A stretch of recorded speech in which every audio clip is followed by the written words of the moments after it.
Kisah diawali dengan memperlihatkan seorang bandar narkoba bernama Diego yang baru saja tiba di kediamannya dengan dijaga oleh banyak sekali penjaga, pertanda bahwa Diego ini adalah seseorang yang penting dan punya banyak musuh.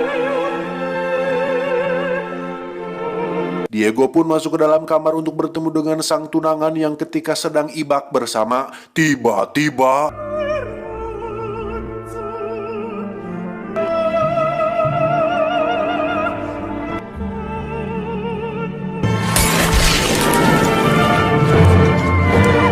beralih ke tempat lain. Kisah akan berfokus pada seorang penembak jitu yang sedang menghadiri pemakaman rekannya ketika di medan perang. Dia bernama Brandon, sang tokoh utama kita yang kebetulan bertemu dengan atasannya yaitu Mayor Richard. Kita panggil saja Pak Mayor, di mana Brandon diminta untuk pergi ke Kolombia saat ini juga karena sedang terjadi kasus yang berhubungan dengan sniper, sehingga Brandon akan ditunjuk sebagai ahli untuk menyelidiki kasus tersebut. We need you down there. How's your Spanish? Shitty. Perfect. You're hired. Now where? Bogota, Colombia. Smile. We're going to Colombia.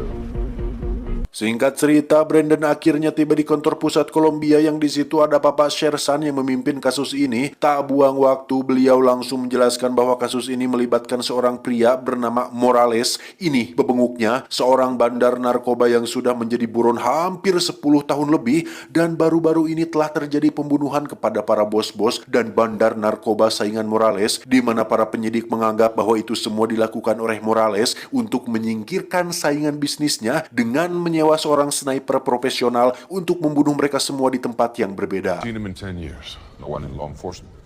And now he's back. Morales was rival. Diego Paolo. He was painted in his bathtub. 10 days ago.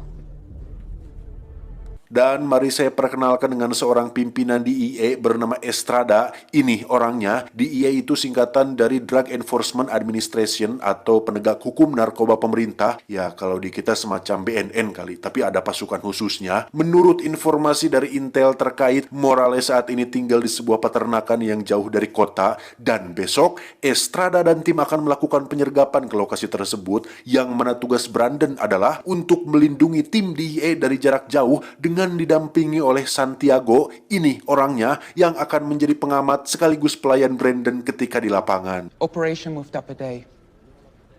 We need to move on Morales tomorrow. Drone analysis, topography checks. Yeah, he's right. Otherwise, we can't back you. Study up and get some rest.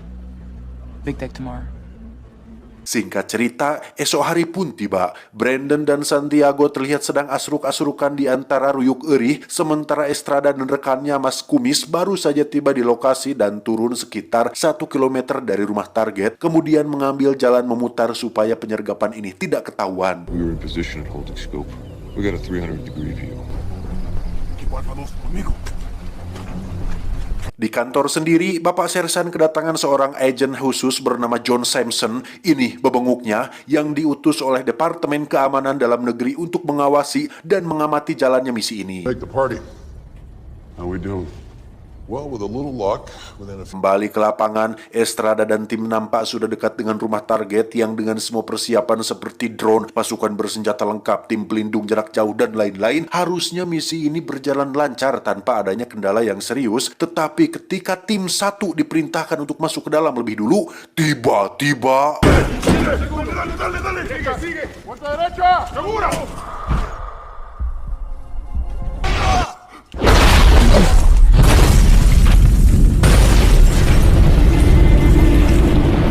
ketegangan belumlah selesai sampai di situ karena seorang sniper rupanya sedang mengawasi mereka semua dari jarak jauh. Mas Kumis pun terkena tembakan di kakinya yang membuat beliau mengerang kesakitan. Hingga saat Estrada sedang berusaha menolongnya, si Mas Kumis pun tewas dengan kepala yang meledak akibat peluru khusus yang ditembakkan oleh si sniper. Just find the shooter!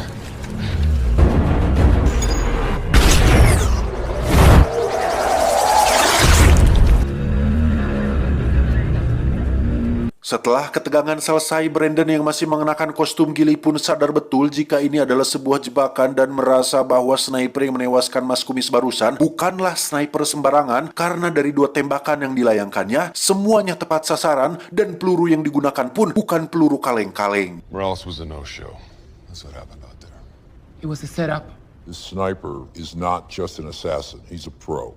2 shots, 2 hits. Selesai dengan kegagalan misi itu, Brandon pun disuruh untuk istirahat di rumah aman atau asrama khusus di IE. Sebagai sniper terlatih yang selalu waspada, Brandon menyuruh Santiago untuk berjaga di atas gedung seberang tempat ini demi keselamatan mereka berdua.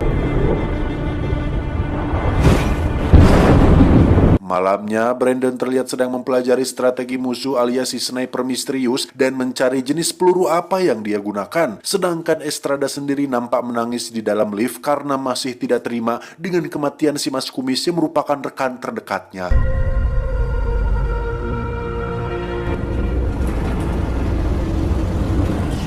Tidak ingin air panon terus mengalir dari matanya, Estrada memutuskan untuk pergi ke jalanan menuju ke sebuah klub malam untuk mencari seseorang. Baru saja masuk, Estrada langsung ditoel-toel oleh pengunjung yang mabuk dan langsung menghajar orang tersebut hingga dia dengar cadas.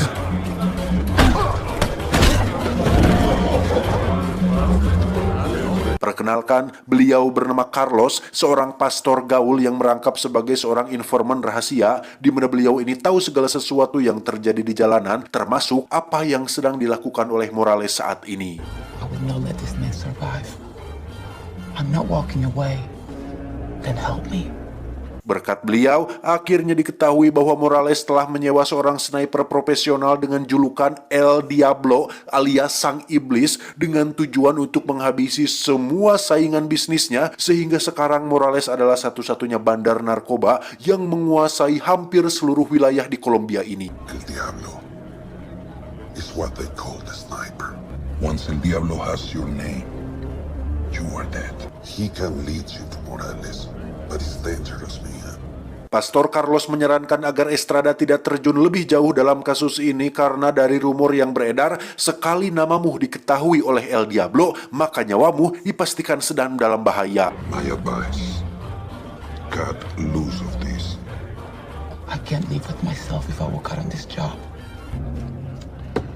I'll be in touch.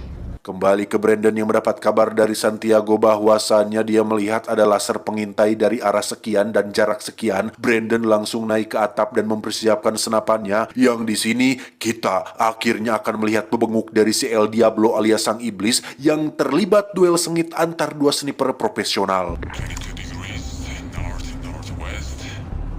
That's exactly what it is. Good work, Santiago.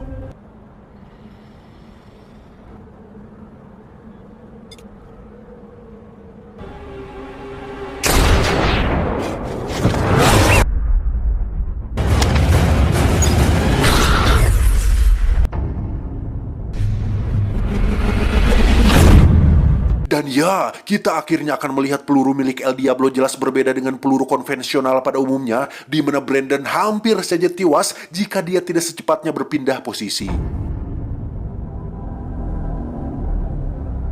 Keesokannya di kantor, Pak Mayor menjelaskan tentang peluru yang digunakan oleh El Diablo ternyata adalah peluru cerdas atau smart bullet berteknologi tinggi yang bisa berbelok dan meledak secara otomatis. Smart bullet ini rupanya adalah properti milik DARPA atau Departemen Pertahanan Amerika Serikat yang bertanggung jawab atas pengembangan teknologi untuk digunakan militer. Laser-guided smart bullet. DARPA completed. Remote guidance is tied to an optics system. The bullet is capable of readjusting position. Sama seperti adegan di film Wanted, peluru ini benar-benar bisa belok secara akurat berkat sayap-sayap kecil yang terdapat pada bagian belakangnya dan bisa meledak pada jarak tertentu sesuai dengan keinginan si penembaknya. There's only so many points of access to get to this kind of tech. Adjusting position 30 times a second while hitting a moving target. Okay, I'm on it. Di sisi lain, kita akhirnya akan melihat bebenguk si Morales secara langsung tepat di markas besarnya, yang di situ dia tengah bersama dengan para pemuda atau preman lokal di kota ini. Morales yang terkenal jahat pun nampak bersikap keras kepada salah satu bawahannya, yang hal tersebut cukup membuat takut seorang pemuda lokal bernama Aceng yang menyaksikan sikap Morales yang kurang beradab tersebut. 그만해 왜 이렇게 예쁜 거야 넌. 나만 만들어가지. Tak lama, anak buah Morales pun melaporkan bahwa Brandon dan Estrada dinyatakan masih hidup, yang ketika akan menghubungi El Diablo, dia rupanya sudah ada di atas sambil menodongkan senjata gara-gara Morales belum mentransfer uang imbalannya. Where's my money? Morales menolak membayar jika Brandon dan Estrada masih hidup, sehingga El Diablo diminta untuk segera melenyapkan keduanya karena sudah ikut campur dalam masalah ini. That Marine scout sniper is still alive. Listen, Diablito. You were paid to kill him. So your money is back in the... Kembali ke Brandon dan Estrada yang baru mendapat kabar dari Pastor Carlos bahwa beliau sudah mendapatkan alamat kekasihnya El Diablo yang ketika mereka akan berangkat ke sana, tiba-tiba... So what's yours?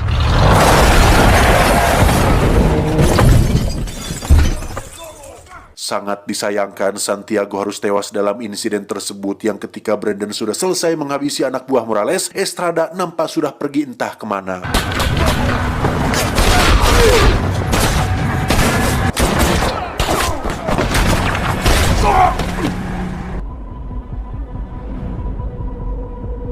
Estrada rupanya masih kekeh untuk pergi ke alamat tempat tinggal kekasihnya si El Diablo yang aksi petantang petenteng tersebut justru mendapat penolakan dan perhatian dari preman setempat yang membuat Estrada harus dikepung rame-rame. Está rica la perra esta, ¿ah? Si te queda carnecita en ese cuerpo. Dan ya, berkat bantuan Brandon, Estrada berhasil diselamatkan dari aksi pelecehan, sekaligus berhasil mendapatkan kalung milik si wanita yang di situ terdapat wajah El Diablo tertera dengan sangat jelas. Got a photograph of him from his girl. I'm sending you a picture of him now. Foto itu pun segera dikirim ke kantor untuk diperiksa demi mengetahui siapa identitas asli si sniper El Diablo ini. Sementara Brandon dan Estrada akan tetap bertahan di jalanan untuk menyelidiki kasus ini tanpa bantuan dari kantor pusat. I'm going dark until I can puzzle this thing out. Brandon dan Estrada curiga bahwa Morales punya orang dalam di lembaga pemerintahan karena pergerakannya sangat-sangatlah cepat, bahkan mendahului rencana DEA di penyergapan rumah kemarin. Untuk itu mereka pun menemui Pastor Carlos yang mengetahui segala sesuatu informasi di jalanan. Namun untuk yang satu ini, beliau tidak tahu siapa orang dalam yang dimaksud. Tetapi jika Brandon ingin tahu siapa saja backingan si Morales, beliau siap untuk memberitahukan siapa-siapa saja dari mereka. Morales depends on his familia. If we can take some of them out, it might force him and his sniper to act atypically. Yeah, maybe.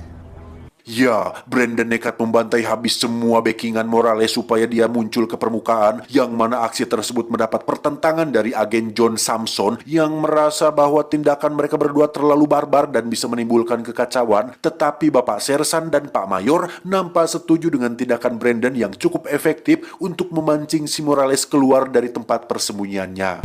Jorge Marroquin, Morales' banker, found dead at his desk at the morning hour. This isn't the way it was scripted. I say we give them more time. What do you say, Tom? I agree. Morales sendiri mendatangi El Diablo ketika dia sedang bobo bersama kekasihnya yang karena sudah riut dan muak terhadap Brandon dan Estrada, Morales menawarkan sejumlah uang dengan nominal menggiurkan asalkan El Diablo bisa membunuh keduanya malam ini juga. Losing men and patience when he and Estrada are killed.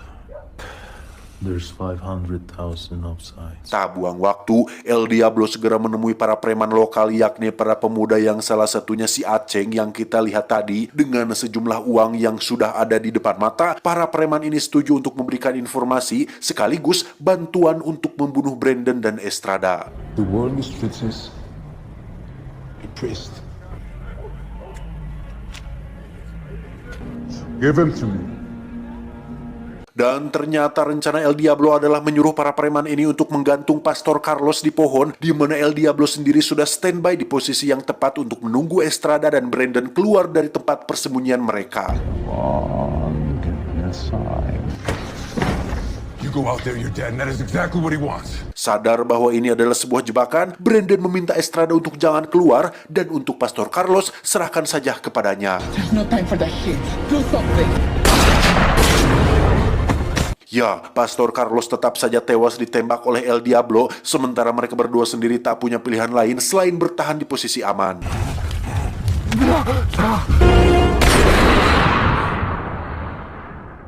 Keesokannya, ketika semua orang sedang berduka atas kematian sang pastor, Brandon tak sengaja melihat Aceng dengan gerak-gerik mencurigakan hingga dia memutuskan untuk mengejarnya.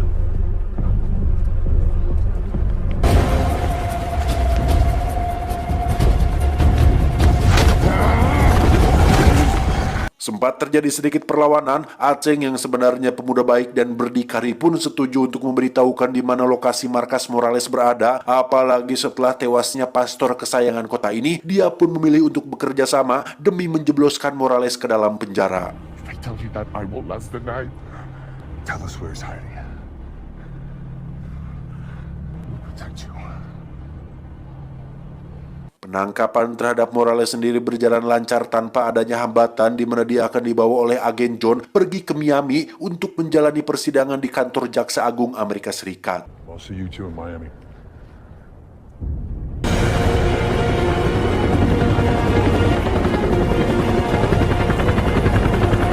Setibanya Morales di Miami, kita akan melihat El Diablo baru saja sampai di bandara Miami juga menyamar sebagai orang lain dan berhasil lolos pemeriksaan pihak imigrasi, yang hal itu cukup mustahil apabila tidak ada bantuan dari orang dalam alias pemerintahan.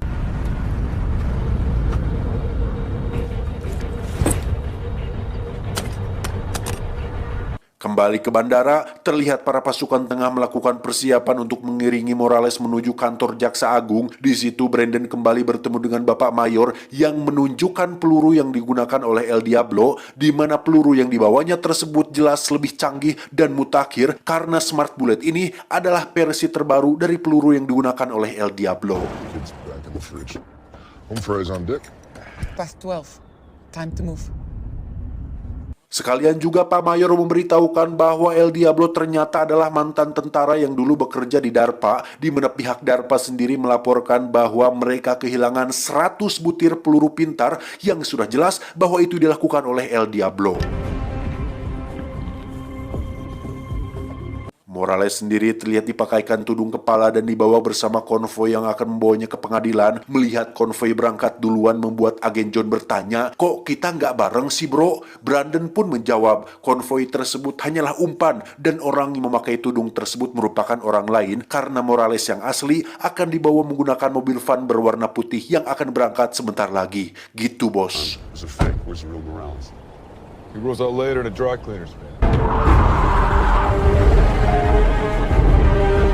El Diablo sendiri terlihat sudah bersiap di posisinya untuk membunuh Morales, yang rupanya dia memiliki majikan lain yang jabatannya lebih tinggi yang menyuruhnya untuk membunuh Morales agar tidak buka suara tentang orang-orang pemerintahan yang terlibat dalam bisnisnya, narkobanya yang ilegalnya. Here they come.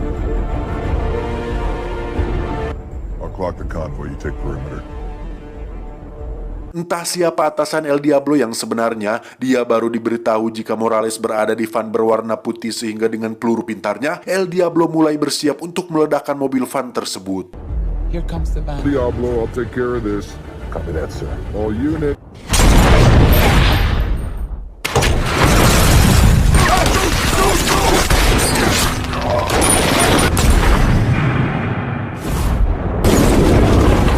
Elevated walkway, 12 o'clock. Setelah posisi El Diablo ketahuan, Brandon langsung bersiap dengan peluru pintar generasi terbaru yang ketika timingnya sudah tepat, Brandon langsung melesatkan pelurunya dan...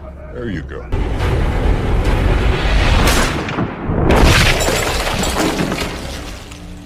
Orang yang memakai tudung di konvoi tadi ternyata adalah Morales yang asli, sedangkan yang di mobil van sama sekali tidak ada manusanya, melainkan hanya sebuah mesin yang dikendalikan dari jarak jauh, yang rencana ini sebenarnya ditujukan untuk mengungkapkan backingan Morales alias orang dalam yang selama ini menjadi pengkhianat.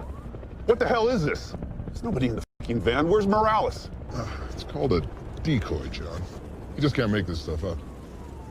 Akhirnya terungkap bahwa agen John adalah orang dalam yang selama ini membantu Morales menjalankan bisnis narkobanya alias berperan sebagai backingannya, yang setelah Morales tertangkap tentu saja dia tidak ingin tertangkap juga, sehingga satu-satunya cara untuk bisa tetap menghirup udara bebas adalah dengan menyewa El Diablo untuk membunuh Morales. People died, Samson. Good people. That's on you, asshole. You're telegraphing our movements, putting our people in harm's way. You guys did a hell of a job.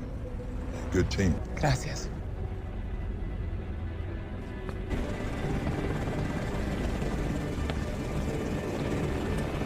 Tamat, ending yang cukup mendiablokan.